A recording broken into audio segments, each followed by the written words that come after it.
मजीद।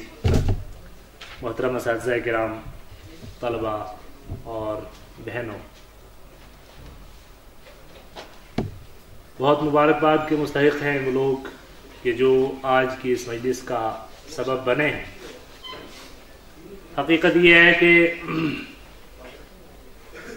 नबी मुकर्रम जनाब मोहम्मद रसूलुल्लाह सल्लल्लाहु अलैहि वसल्लम की तरफ से दिफा और आपकी नुसरत और आपसे मोहब्बत के अमली इजहार के लिए अल्लाह ताला ने जिन लोगों को चुना है और जिनके कदम उठे हैं वो यकीनन अपने आप को खुशकिस्मत समझें।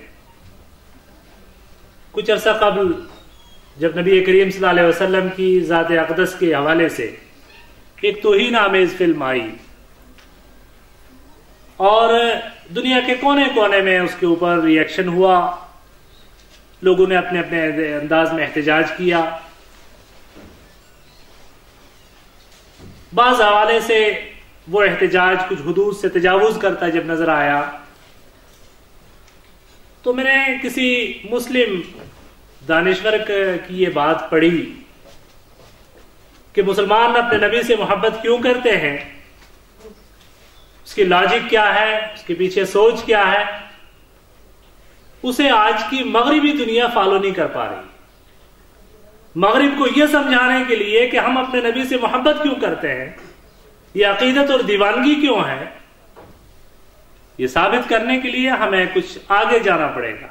मगरिब हमारी सोच से 200 साल आगे, हम अब उनकी सोच से 200 साल पीछे हैं और हमें उनको यह बात समझाने के लिए 200 साल आगे जाना पड़ेगा। वो पीछे नहीं आ सकते, आप आगे जाने की कोशिश कीजिए। ये जब बात मैंने पढ़ी तो मुझे महसूस हुआ कि ये सब मुगालता है, ये मरूबियत है, ये उस कौम की नफ्सियात के सिलसिले में नवाकफी का इजहार है। उनकी वो जो सोच कि जो सोच नबियों की तौहीन की सूरत में सामने आती है, वो सोच जो कभी खाकों की सूरत में सामने आती है, वो सोच जो कभी किरदार कुशी पर मबनी फिल्म साजी की सूरत में सामने आती है। वो उनके तकद्दुम, उनकी तरक्की, उनकी जहनी इर्तिका की दलील नहीं है। वो पिछली 3000 साल पुरानी वो लानत है जो उनके गले में पड़ी हुई है। वो उसकी कदीम सोच, वो उनके जहालत और इनाद के दौर की एक सोच, उसकी एक बाज़गश्त है। वो एक पिछला एक बोझ लादे हुए चल रहे हैं तारीख का, जिस बोझ से वो पीछा नहीं छुड़ा पाए। और एक नए नाम, इजहार राय की आजादी, और इस नाम से वो अपने उस खबासत का इजहार करते हैं। और हमारा दानिश्वर अगर ये कहे कि वो हमसे बहुत तरक्की याफ्ता है इसलिए नबियों की तौहीन करते हैं, और आपको ये समझाने में उनको 200 साल आगे जाना पड़ेगा, मैं समझता हूं कि इससे बड़ी मरूबियत की कोई दलील नहीं हो सकती। कुरान कहता है कि इस सोच के पीछे क्या बात है, ये उनका जो एक्शन है, ये नबी की तौहीन के हवाले से उनका ये अंदाज है। ये आज की बात नहीं, ये उनका इज्तिमाई किरदार है, उनकी तारीख है। उसको समझना पड़ेगा, और उसको समझने के लिए अगर सबसे मुस्तरद तरीन अगर तारीखी कोई हवाला है तो वो कुरान है, कि जो उनकी जिंदगी के एक एक हवाले के एतबार से एक बेहतरीन हमारे लिए तारीखी रिकॉर्ड है।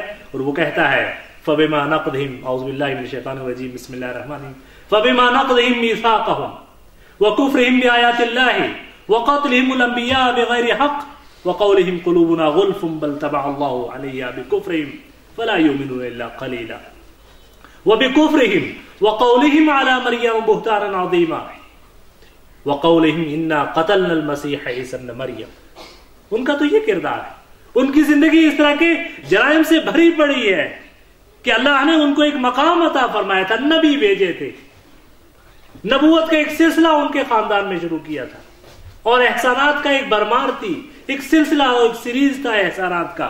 उन सारे एहसानात को फरामोश करके उन्होंने ये किरदार अपनाया कि नबियों की तकजीब की, पाकबाज मरियम की तौहीन की, उनके ऊपर गलत इल्जाम लगाया, ईसा इब्न मरियम को कत्ल करने के लिए साजिशें रची और उसका बरमला इजहार करते थे। और न सिर्फ ये कि नबियों के सिलसिले में उनका रवैया तौहीन का था, बल्कि अल्लाह ताला के सिलसिले में उनका रवैया तौहीन का। वो कहते थे यदुल्लाह मगलूलतुन, अल्लाह के हाथ बंद हो गए, वो हमसे कर्ज मांगता है। और इस तरीके से उनके जो अजीब अजीब किस्म के कुल्लमा जाअ रसूलुम बिमा ला तहवा अनफुसुहुम फफरीक़न कज़्ज़बतुम व फरीक़न तक़्तुलून।